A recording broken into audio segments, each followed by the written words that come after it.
Hello friends, welcome to our YouTube channel top study. आज हम लोग 11/9/2024 को जो एसएससी सीजीएल पीटी का एग्जाम हुआ था उस दिन के थर्ड शिफ्ट में पूछे गए मैथ के क्वेश्चंस को देखेंगे। आज ये हम लोग का 9वां शिफ्ट है, ठीक है। टोटल 36 शिफ्ट करने हैं, ये 9वां शिफ्ट है। चलते हैं इसके मैथ के क्वेश्चन पे। मैथ का पहला क्वेश्चन है, सिद्धि अपने स्कूटर को 31,902 में बेचकर विक्रय मूल्य के 1/6 भाग के बराबर लाभ अर्जित करती है। उसका लाभ प्रतिशत ज्ञात कीजिए। देखिए, इस क्वेश्चन में परसेंटेज में आंसर बताना है, प्रॉफिट परसेंटेज क्या है। इस अमाउंट का हमें कोई यूज ही नहीं होगा इसमें, ठीक है। जैसे देखिए, विक्रय मूल्य के 1/6 भाग पर के बराबर लाभ अर्जित करती है, यानी विक्रय मूल्य सेलिंग प्राइस 6 रुपए हो तो कितना प्रॉफिट हो रहा है हमें, इस सेलिंग प्राइस के 1/6 के बराबर, यानी कि 1 रुपए का प्रॉफिट हो रहा है। 6 रुपए में बेच रहे हैं तो कितने में खरीदे होंगे, तो क्रय मूल्य क्या होगा, 5 रुपए होगा। तब तो 1 रुपए में बेच के 1 रुपए का प्रॉफिट लेके 6 रुपए में बेच रहे हैं। तो एक का प्रॉफिट हो रहा है कितना पे, 5 पे, गुणे 100%, यानी कि 20% हमें क्या हो गया, प्रॉफिट। सेम क्वेश्चन हम बता चुके हैं पिछले शिफ्ट में, ठीक है। चलते हैं नेक्स्ट 2 नंबर पर। पी और क्यू दो ऐसे वृत्तों के केंद्र हैं जिनकी त्रिज्याएं 7 और 3 सेंटीमीटर है। यदि वृत्तों के सीधी उभयनिष्ठ अनुप्रस्थ रेखा विस्तारित पी क्यू से ए पर मिलती है, ए पी क्यू को किस अनुपात में विभाजित करती है। देखिए, पी और क्यू दो वृत्त के केंद्र हैं, दो सेंटर ले लिए, पी है और ये क्यू है, पी और क्यू। अनुप्रस्थ स्पर्श रेखा होता है, आंतरिक वाला स्पर्श रेखा को हम लोग अनुप्रस्थ स्पर्श रेखा बोलते हैं, ठीक है। ये सब भी हम पिछले शिफ्ट में क्लियर किए हैं। इसमें कह रहा है, यदि वृत्तों की सीधी उभयनिष्ठ अनुप्रस्थ रेखा विस्तारित पी क्यू, पी क्यू को जो हम लोग मिलाएंगे उसको ए पर प्रतिच्छेद करती है, तो हमसे पूछा रहा है ए पी क्यू को किस अनुपात में बांटेगा, तो यानी पी ए अनुपात ए क्यू, ये हम लोग से पूछ रहा है जो ए पी क्यू को किस अनुपात में बांटेगा। ये ध्यान रखना है, किसी भी सर्किल में सेंटर से यदि स्पर्श रेखा को मिलाएं ये हमेशा 90 पे होता है, ठीक है। ये त्रिज्या और स्पर्श रेखा जो पॉइंट टच करता है वो 90 पे रहता है। तो यहाँ से यदि इसको मिलाते हैं तो ये भी 90 होगा, इसको मिलाएंगे ये भी 90 होगा। ये रेडियस 7 है, ये रेडियस 3 है, ठीक है। और देखिए, ये एंगल जो है इसके बराबर होगा, किससे, सम्मुख कोण। जब दो लाइन एक दूसरे को काटते हैं तो आमने सामने के कोण क्या होते हैं, इक्वल होते हैं। ये भी इक्वल हुए, एक 90 है, एक एंगल इक्वल है, मान लेते हैं 50 और 50 होता है यदि, तो शेष ये 40, तो इसका भी ये 40। कहने का मतलब ये तीनों एंगल दोनों त्रिभुज के आपस में क्या है, सेम है। ये तीनों एंगल सेम है, जब तीनों एंगल सेम होते हैं तो वो समरूप होते हैं। ये ध्यान रखना है, एक सर्वांगसम वर्ड है, एक समरूप वर्ड है। तीनों एंगल सेम है तो क्या होंगे, समरूप। और समरूप होने का मतलब भुजा अनुपातिक होते हैं, यानी दोनों त्रिभुज के भुजा सेम अनुपात में होते हैं। यानी 7:3 के अनुपात में भुजा है, इनके अन्य दो भुजाएं भी 7:3, 7:3 के अनुपात में ही होंगे। 7:3 का अनुपात बोल रहे हैं, लंबाई नहीं, ठीक है। 7:3 के अनुपात में होंगे, तो वही पूछ रहा है किस अनुपात में बांटेंगे, 7:3 निकल गया। ये क्लियर हो गया होगा। चलते हैं नेक्स्ट 3 नंबर पे। स्टार को किस लघुत्तम अंक से प्रतिस्थापित कीजिए जिससे 723 स्टार 56 स्टार 6 से विभाज्य हो। तो ये चीज 6 से कटना चाहिए, तो स्टार की जगह पर हम लोग क्या लें, तो कोई भी संख्या 6 से कटती है इसका मतलब क्या हुआ, 6 का गुणनखंड होता है 2 3, वह संख्या 2 से भी कटनी चाहिए और 3 से भी कटनी चाहिए। यानी ये जो संख्या है पूरा ये 2 से कटनी चाहिए। तो कोई भी संख्या 2 से कब कटता है, जब इसका इकाई अंक जो है 0 हो या सम संख्या हो, तभी वो 2 से कटेगा। तो 2 से तो कभी नहीं कटने वाला है। देखिए, तो 1 और 3 कभी पॉसिबल है नहीं, लास्ट में 3 आएगा या 1 आएगा तो कभी 2 से नहीं कटेगा वो। ये दोनों ऑप्शन थे, यूं ही छट गए, ठीक है। अब देखिए, 2 से हम ये 2 ऑप्शन छाट लिए, ये नहीं तो ये होना चाहिए, ठीक है। यानी 2 हो या तो 4 हो यहाँ पे। अब देखिए, 3 भी है, तो कोई संख्या 3 से कब कटती है, जब दी गई संख्या के अंकों का योग 3 से कटे। जैसे 5 6 8 है, ये 3 से कटेगा या नहीं कैसे जानेंगे, अंकों को जोड़िए, 5 8 6 11 और 8 19, अंकों का योग क्या हो गया, 19। क्या यह 3 से कट रहा है, नहीं, तो ये भी 3 से नहीं कटेगा। ये अंकों का योग यदि 3 से कटता है तो वो भी 3 से कटता। तो वही यहाँ पर देखिए, अंकों का योग 3 से कटवाइए, अंकों को जोड़ते हैं, 7 2 9 3 12 5 17 अच्छा 23। ये 2 स्टार हम छोड़ रखे हैं, स्टार प्लस में स्टार, दोनों को जोड़ना बाकी है, 23 पूरा है। यहाँ क्या हम पुट करें जो पूरा ऐड होकर 3 से कटे, यदि हम 4 लेते हैं, 4 4, तो 4 4 8 23 होता है 31। क्या है, 3 से कट रहा है, नहीं, तो 4 तो नहीं होगा। 2 लेते हैं, 2 2 2 2 4 23 27 हो गया। 27 3 से कट रहा है, मतलब ये संख्या 3 से कटेगी, इसलिए ये 2 हो गया answer. Clear. Next 4 number. Sohan ने 11% वार्षिक साधारण ब्याज की दर से मतलब 1,41,545 की राशि उधार ली। प्रथम वर्ष की समाप्ति पर वह उधार ली गई मूल राशि की वापसी के लिए मूल राशि वापस कर रहा है, ब्याज नहीं। ठीक। यदि सोहन दूसरे वर्ष की समाप्ति पर सभी लंबित बकाया राशि का भुगतान करता है, इसमें प्रथम वर्ष का अर्जित ब्याज भी शामिल है, दूसरे वर्ष की समाप्ति पर कितना भुगतान करेगा? सेम क्वेश्चन हम बता चुके हैं ऑलरेडी, सेम क्वेश्चन हम बता चुके हैं। ठीक है, इसे खुद बनाना है, सिर्फ एक बार समझा दे रहे हैं हम। देखिए 1,41,545 रुपए है, इस पर 11% हम लोग ब्याज लिए हैं, जो भी ब्याज आएगा वो तो है ही, मान लेते हैं एक्स ब्याज है हमारे पास। अब 25,490 हम वापस कर दिए 1 साल बाद, तो घटाने पर जो भी अमाउंट आएगा उसको घटाइए, 5,5,0,6,1,1। ठीक है, इतना अमाउंट आया, ब्याज नहीं है, जो मूल राशि है वो हम वापस कर रहे हैं, ब्याज मेरे पास अभी एक्स है ही। फिर सेकेंड ईयर इसका 11% निकालेंगे, कुछ भी ब्याज निकलेगा, मान लेते हैं वाई निकला, तो ये अमाउंट और ये दोनों ब्याज को ऐड कर देना है, वही तो टोटल हम वापस करेंगे उसको। ठीक है, सेम क्वेश्चन बता चुके हैं, खुद बनाइएगा इसको। चलते हैं नेक्स्ट 5 नंबर पर। त्रिभुज एल एम एन में एल 118 डिग्री है। त्रिभुज एल एम एन में एल जो है 118 डिग्री है और एल एम बराबर एल एन है, तो एन का वैल्यू क्या होगा? तो किसी भी त्रिभुज में जब दो भुजा इक्वल होते हैं तो सामने के दोनों कोण भी क्या होते हैं? इक्वल, यानी ये थीटा तो ये भी थीटा। त्रिभुज के तीनों कोणों का योग क्या होता है? 180। Theta theta 2 theta plus 118 degree बराबर 180 डिग्री। 2 थीटा बराबर इधर भेजेंगे तो घट के होगा 62 डिग्री, थीटा बराबर 2 से कट हो जाएगा 31 डिग्री। Option A answer. ठीक है, चलते हैं नेक्स्ट और 6 नंबर पर। एक महिला अपनी आय का 2/3 व्यय करती है। यदि उसकी आय में 18% की वृद्धि होती है और व्यय में 24% की वृद्धि होती है, तो उसके बचत में कितने % की वृद्धि होगी? ये हमसे पूछ रहा है। एक महिला अपनी आय का, जो भी आय है, इसका 2/3 व्यय करती है, यानी खर्च करती है। तो आय को हम क्या मानते हैं? देखिए इसके हिसाब से मान रहे हैं, 3 है नीचे, इसको देखते हुए हम 300 माने, जो 3 से कट गया, तो 300 का 2/3, 3 से कट के 100 दूना 200 हो जाएगा। कहने का मतलब 300 रुपये आय है, तो उसका 2/3 यानी 200 रुपये क्या है? वह है। ये क्लियर। तो बचत क्या होगा मेरा? 300 कमा रहे हैं, 200 खर्च कर रहे हैं, 100 रुपये बचा रहे हैं। ठीक है, आपके आगे कह रहा है यदि उसकी आय 8% बढ़ जाए, इसको 8% हम बढ़ाएंगे तो कितना होगा बढ़ के? 300 का 8%, सॉरी 18% है, 300 का 18% क्या होगा? 18 3 54, यानी कि बढ़ के 354 हो जाए, और वह 24% बढ़ रही है, तो 200 का 24% क्या होगा? 24 48 और 0 0 कट के, यानी कि वह बढ़ के 248 हो गया।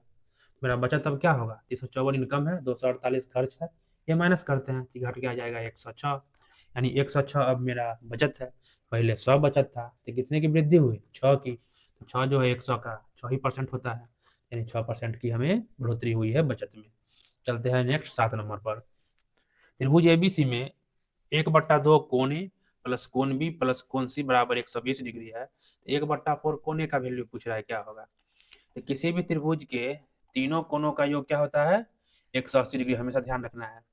और कोण A/2 प्लस कोण बी प्लस कोण सी बराबर 120 डिग्री है, इसको घटा देते हैं, घट के क्या हो गया? 60, ये खत्म, ये घट के फिर आ जाएगा कोण A/2 बराबर 60 डिग्री। तो यहाँ से कोण ए बराबर 120 डिग्री, इसका चौथाई पूछ रहा है, 120 का चौथाई क्या होगा? 1/4, 30 डिग्री। हो गया क्लियर ये भी। चलते हैं नेक्स्ट 8 नंबर।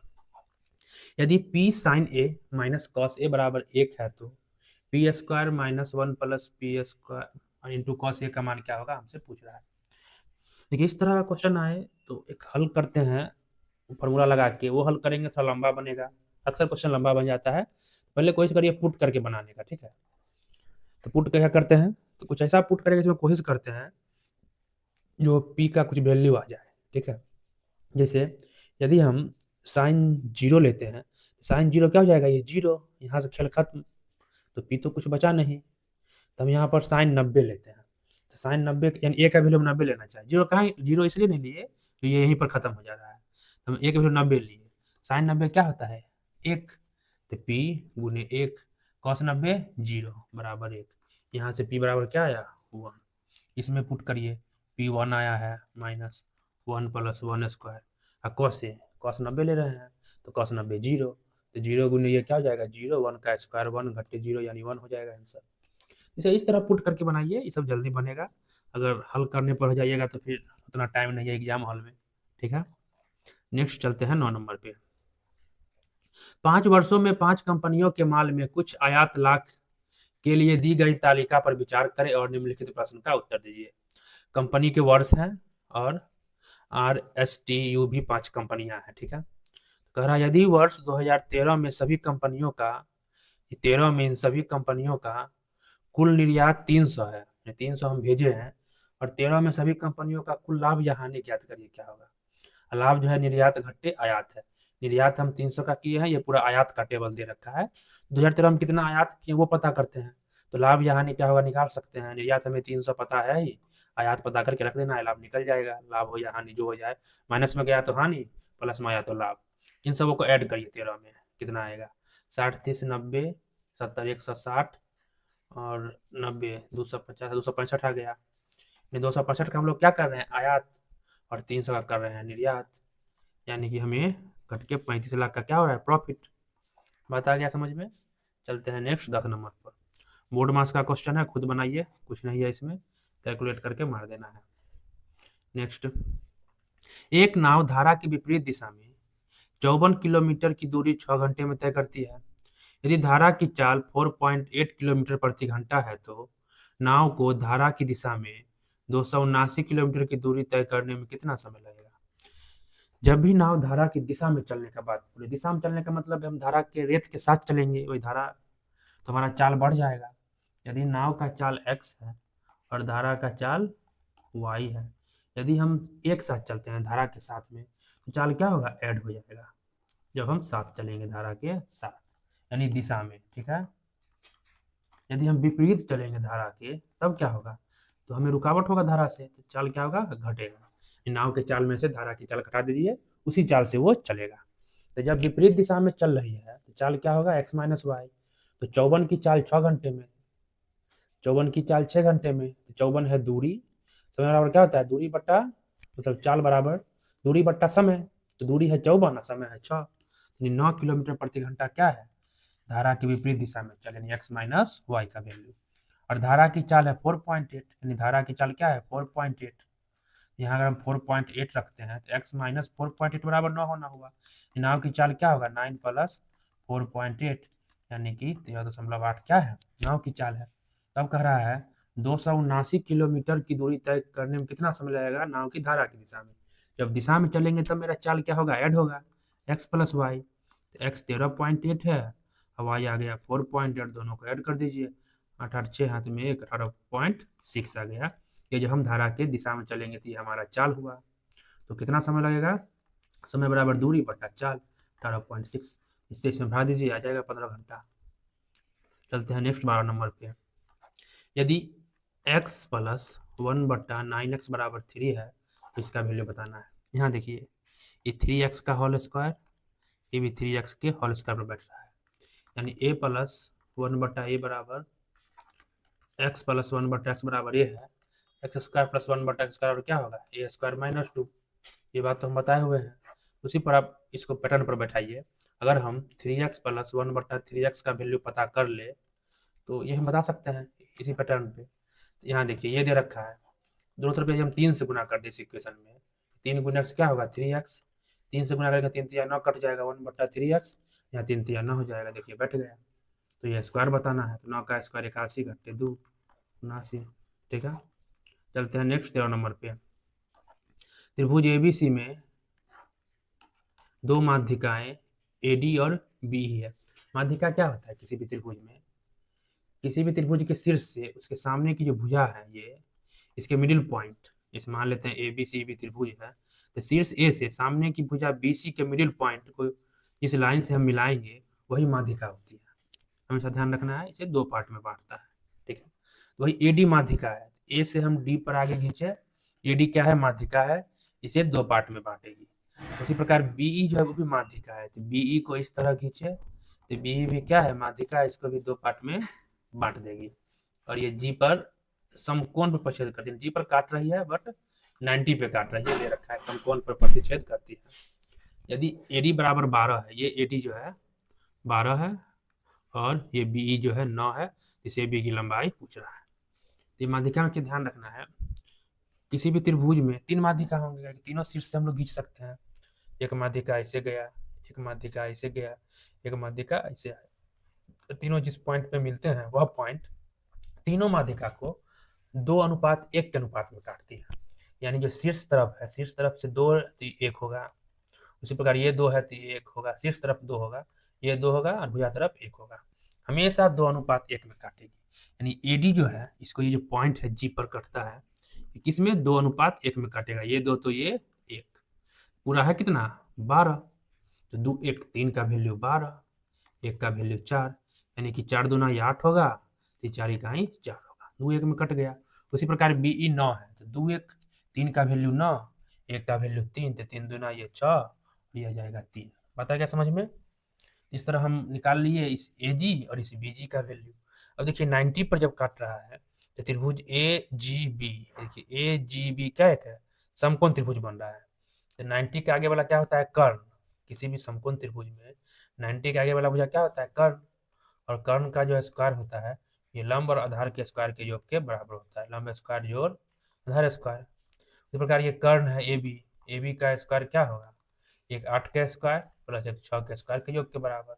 यहाँ से भी बराबर इसका हटाएंगे, रूट अंडर 8 8 64, अच्छा 1 36, रूट अंडर 100, क्या बाहर आ गया यहाँ से 10, यानी कि ए बी की लंबाई क्या हो गई 10 सेंटीमीटर, ये हमसे पूछ रहा था।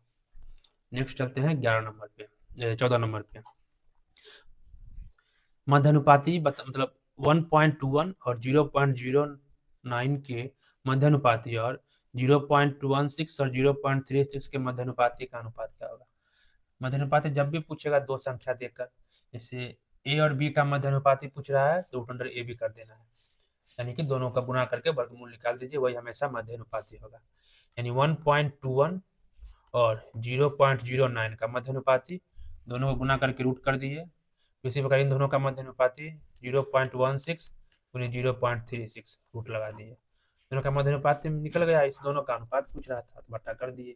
इसे कैलकुलेट करना है, इसका वर्गमूल इसे दो पार्ट में तोड़ेंगे, 121 11 गुने 11 होता है, तो 11 गुने 11 और दशमलव के बाद 2 अंक है, तो 1.1 में से एगो 1.1 आ गया, यहाँ 0.3 आ गया बट्टे, यहाँ 0.4 आ गया, यहाँ 0.6 आ गया। बात आया समझ में? दो में से निकाल लिए बाहर, इसे कट कर देना, दशमलव कट गया, दशमलव कट गया, 3 दूना 6, ऊपर 11 नीचे 8, यानी 11:8 क्या हो गया, उसका अनुपात हो गया। नेक्स्ट चलते हैं 15 नंबर पर। यदि राम एक पंखा खरीदता है तो उसे 8% की छूट मिलती है। हालांकि यदि वह 3 पंखे खरीदता है तो उसे पहले पर 6%, दूसरे पर 10% और तीसरे पर 12% की छूट मिलती है। यदि राम द्वारा तीनों पंखों के लिए भुगतान की गई राशि 6800 रुपए है तो पंखे का अंकित मूल्य क्या होगा। 3 पंखे हैं, सभी सेम है, एक पंखा का दाम हम 100 रुपए मानते हैं, तो एक पर डिस्काउंट देखिए, जब एक पंखा खरीदते हैं तो 8% का डिस्काउंट मिल रहा है, जब 3 खरीदते हैं तीनों पर अलग अलग 3 तरह का डिस्काउंट दे रहा है, हम 3 ही खरीद रहे हैं, ठीक है। एक का दाम 100 मानते हैं, तो पहला पर डिस्काउंट दिया 6% का, यानी कितना हम कर दे होंगे 94 में 100 के बदला। दूसरा पंखा 100 है, इस पर 10 का डिस्काउंट मिला, इसे खरीदे होंगे 90 में। तीसरा फिर है 100, इसे 12 का डिस्काउंट दिया, इसे खरीदे होंगे 88 में। ये समझ में आ गया, इतना हम खरीदे होंगे, ये अमाउंट हम पेड किए तीनों के लिए, और 68 तीनों का वैल्यू है, तीनों के लिए इतना पेमेंट किए हैं, इन सबको ऐड करते हैं, 8 4 12 2 1 9 9 18 8 18 8 26 और 1 27, ये 272, यानी 300 रुपये प्रिंट था, तीनों का मिला के दाम, पेमेंट कितना किए हैं 272, यही 272 हम 68,000 के बराबर पेमेंट किए थे, तो 272 का वैल्यू कितना 68,000, एक का वैल्यू 68,000 बट्टे में 272, हम आंसर सही बोल दे रहे, काट के आ जाएगा 25। तो एक पंखे का अंकित मूल्य क्या होगा, एक का वैल्यू है 100 तो 25 है, तो वैल्यू क्या होगा 25 गुने 100, यानी कि 2500। पता है समझ में, ये 2500 रुपये उसका क्या हो गया अंकित मूल्य। चलते हैं अब नेक्स्ट 16 नंबर पे।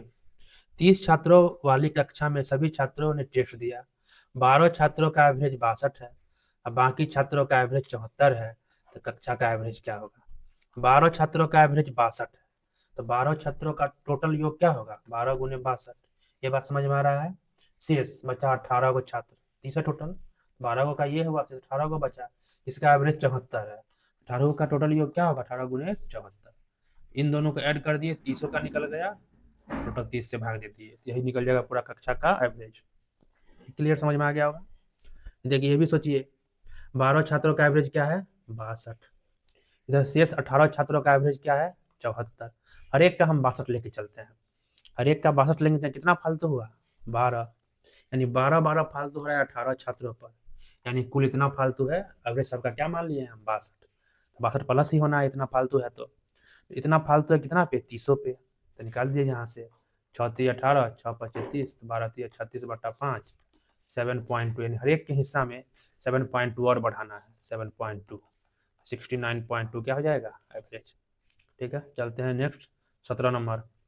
साइन 74 टेन 74 को 0 और 45 के बीच के कोणों के त्रिकोणमितीय अनुपात में व्यक्त करें, यानी इस दोनों को इस तरह त्रिकोणमितीय अनुपात में लाना है जो एंगल 0 और 45 के बीच को। लोग जानते हैं साइन 90 माइनस थीटा बराबर क्या होता है कॉस थीटा, उसी प्रकार टेन 90 माइनस थीटा बराबर होता है कॉट थीटा। कोई देखिए साइन 74 इसको क्या लिख सकते हैं, साइन 74 डिग्री को हम लोग लिख सकते हैं साइन 90 घटे 16 डिग्री, 90 में 16 जाएगा 74 ही बचना है, तो सेम चीज है ये। और साइन 90 में थीटा होता है कॉस थीटा, यहाँ हो सकता है कॉस 16। उसी प्रकार टेन 74 का कॉट 16 निकलेगा, तो कॉस 16 प्लस टेन 16 मतलब cos 16 degree plus cot 16 degree क्या हो जाएगा, इसका आंसर हो जाएगा। चलते हैं नेक्स्ट। उस त्रिभुज पी क्यू आर पर विचार कीजिए जो आर पर समकोण है।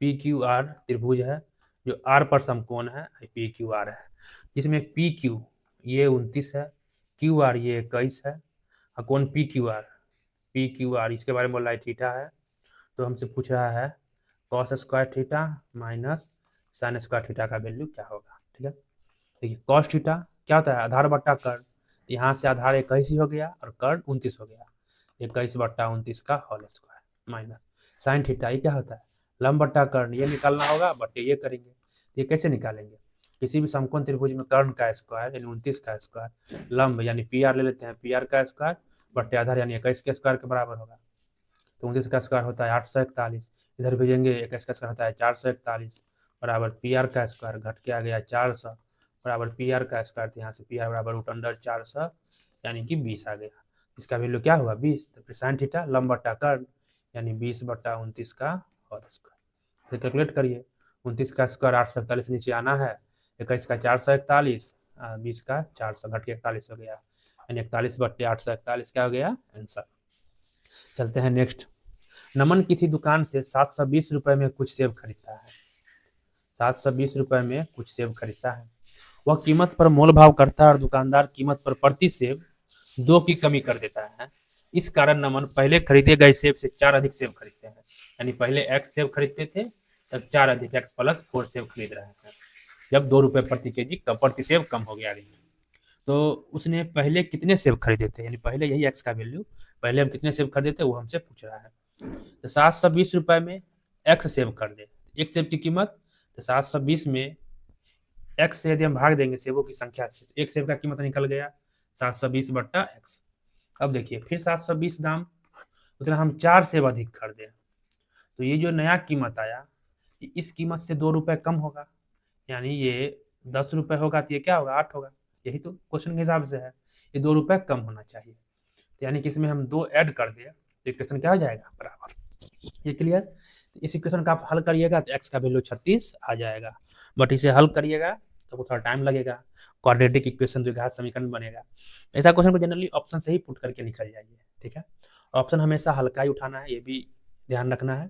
चलिए फर्स्ट ऑप्शन को हम चेक करते हैं, मान लेते हैं पहले हम लोगों ने 40 सेब खरीदे होंगे, तो 40 यहाँ पर रखेंगे तो 720 बट्टे 40 देखिए 18 आ गया।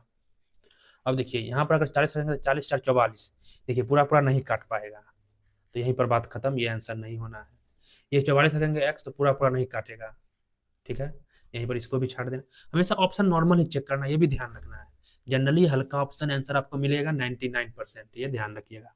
अब 36 को पुट करते हैं, यहाँ से 20 आएगा, 36 4 40, यहाँ से 18 आएगा, देखिए इसमें 2 ऐड कर दिया इक्वल हो गया इक्वेशन, या देखिए 2 रुपये कम सही है, यानी 36 संतुष्ट कर दिया आंसर। वो ऑप्शन से मारिए नहीं तो अपना हल करिए। ठीक है, अभी देख के लग रहा होगा जो ऑप्शन आंसर है तो मार दिया गया, ऐसा बात नहीं है, अब ट्राई करिएगा, हमेशा हल्का ऑप्शन ही काम करता है। 20 नंबर, निम्नलिखित व्यंजक सरल करें। यदि ए बराबर 1 हो, बस 1 पुट कर दीजिए। 3/1 3, 3 इकाई 3, यहाँ हो जाएगा 9/a², 1 के स्क्वायर 1 ही तो 9, -9, 9 स्क्वायर तो 9 रह जाएगा, 9 9 तो 0 हो जाएगा, 3 3 6 गुने 9 कितना आ गया 54। बस कुछ नहीं, पुट करके हल कर देना था। अब 21 नंबर पे 50 सेंटीमीटर, 150 सेंटीमीटर, 175 सेंटीमीटर विमाओं वाले एक घनाभ को एक जैसे कितने विशालतम घनों में विभाजित किया जा सकता है। यानी एक घनाभ है, ठीक है, घनाभ कैसा होता है, एक ईंट ले लीजिए, घर बनने वाला जो ईंट है ना वो घनाभ हुआ, यानी जिसका लंबाई चौड़ाई ऊंचाई अलग अलग हो, ठीक है, वो क्या है, घनाभ है। इसका विमाएं यानी सबसे बड़ा भुजा लंबाई लेते हैं 175, चौड़ाई 150 ले लीजिए और ऊंचाई को 50 ले लीजिए, वही 50 गुने 150 गुने 175 विमा का एक घनाभ है, ठीक है। ऐसे विशालतम घनों में विभाजित करना, यानी इस तरह बड़ा से बड़ा घन बनाना है।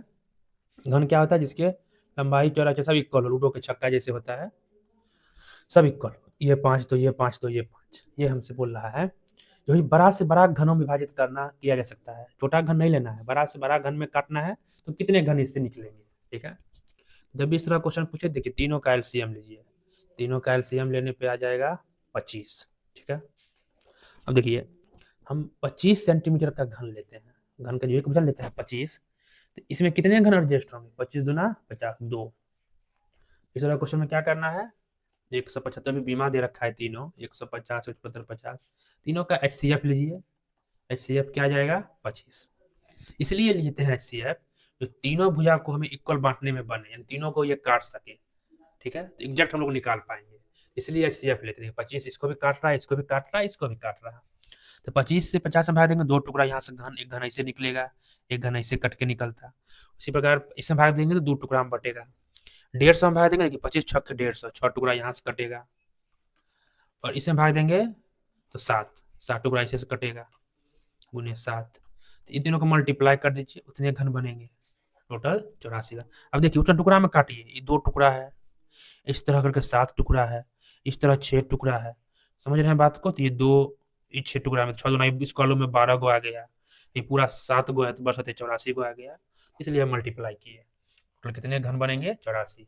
ये बड़ा हो गया, अगर आप 5 5 में काटिएगा तो और ज्यादा घन बन जाएंगे, एक एक में काटिएगा और घन बनेंगे, बट हमें बड़ा घन बनाना है तो बड़ा घन 25 पर ही बनेगा, 25 से बड़ा लीजिएगा तो फिर वो नहीं होगा, ठीक है, मैक्सिमम घन में नहीं आ पाएंगे। चलते हैं नेक्स्ट 22 नंबर पे। दी गई तालिका 4 वर्षों में 5 फर्मों द्वारा उत्पादित केलों की संख्या को दर्शाती है, ठीक है।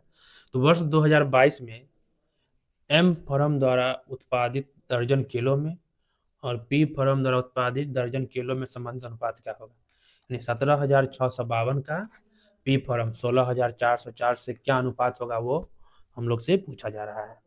बात है समझ में, ऐसा कट करिए, अब काटते काटते जिससे मैच करेगा आंसर मारना है, जब इतना बड़ा आ जाए तो कोई से करिए, दोनों का HCF निकाल दे, जो भी HCF आएगा इसमें भाग दीजिए और इसमें भाग दीजिए, डायरेक्ट आप आंसर पे चल आइएगा, ये क्लियर, नहीं तो काटते काटते धीरे धीरे आइए, HCF निकाल के डायरेक्ट काट के यहाँ चलाना है, ठीक है, क्लियर। चलते हैं नेक्स्ट 23 नंबर पे। एक टंकी को विभिन्न एक समान प्रवाह दर वाले 3 पाइपों द्वारा भरा जाता है। जब पहले दो पाइप एक साथ कार्य करते हैं तो टंकी को उतनी ही अवधि में भरते हैं जितनी अवधि में अकेले तीसरा पाइप इसे भरता है। दूसरा पाइप पहले पाइप की तुलना में 5 घंटे जल्दी से भरते हैं, किंतु तीसरे की तुलना में 4 घंटे धीमे भर सकता है। तो पहले पाइप द्वारा टंकी को भरने में कितना समय लगेगा। देखिए इस लाइन में जितने अवधि में अकेले, मतलब पहला 2 पाइप एक साथ कार्य करते हैं, जितना समय वो लेता है उतना अकेले तीसरे समय में भर देता है। यानी कहने का मतलब फर्स्ट सेकंड थर्ड 3 पाइप है, ये दोनों एक साथ जितना काम कर देते हैं जितने समय में, उतना ही अकेला कर देता है। यानी इसका कैपेसिटी और इसका कैपेसिटी क्या होगा, दोनों का सेम होगा। बात है समझ में, ये बोला। और इस यहाँ से है दूसरा पाइप, पहले लिख देते हैं फर्स्ट सेकेंड और थर्ड, 3 पाइप है। दूसरा पाइप जो है पहले पाइप की तुलना में टंकी को 5 घंटे जल्दी भर देता है। ये 5 घंटे जल्दी भरने का मतलब फर्स्ट से 5 घंटा कम लेता है, यानी ये टी समय ले रहा हुआ T-5। इस लाइन से ये क्लियर। दूसरा पाइप पहले पाइप की तुलना में 5 घंटे जल्दी भर देने 5 घंटा कम लेता है। फिर आगे किंतु तीसरे पाइप की तुलना में, दूसरे पाइप के बारे में बोल रहा है, दूसरा पाइप जो है पहला से कंपेयर करके हम ये लिख दिए, अब जब दूसरा पाइप है तीसरे की तुलना में 4 घंटा धीमा बढ़ता है, यानी दूसरा पाइप जो है तीसरे की तुलना में 4 घंटा और धीमा है। ये बात आया समझ में? 4 घंटा ये और धीमा है, मतलब कहने का मतलब ये अगर टी है तो टी माइनस 4 है। सेकेंड जो है 4 घंटा धीमा है, थर्ड से धीमा है मतलब 4 घंटा अधिक समय लेगा, यानी ये टी है तो टी माइनस 4, इसमें दिक्कत नहीं। 4 घंटा धीमा मतलब ये और स्लो है, सेकेंड 4 घंटा स्लो है, ये टी समय लेगा 10 घंटा लेगा तो 6 घंटा लेगा। ये वही बात है, टी माइनस 5 लेगा 4 घंटा ये और कम लेगा, टी माइनस 5 माइनस 4, यानी कि टी माइनस 9 इसको लिख सकते हैं। ये बात हो गया होगा क्लियर इससे? यानी फर्स्ट टी समय ले रहा है तो सेकंड टी माइनस 5 ले रहा है, थर्ड टी माइनस 9 ले रहा है। ठीक है। अब कोई भी व्यक्ति किसी कार्य को व्यक्ति या नल 10 दिनों में कर सकते हैं, 10 दिनों या 10 घंटा कुछ भी हो, तो कैपेसिटी क्षमता हम कैसे लिखते हैं? इसको पलटते हैं 1/10 करते हैं, यानी कि वो 10वां हिस्सा काम एक दिन में करेगा। अब 10 दिन में टोटल काम करते हैं, 10वां हिस्सा एक दिन में करिएगा, वही तो आपका कैपेसिटी है।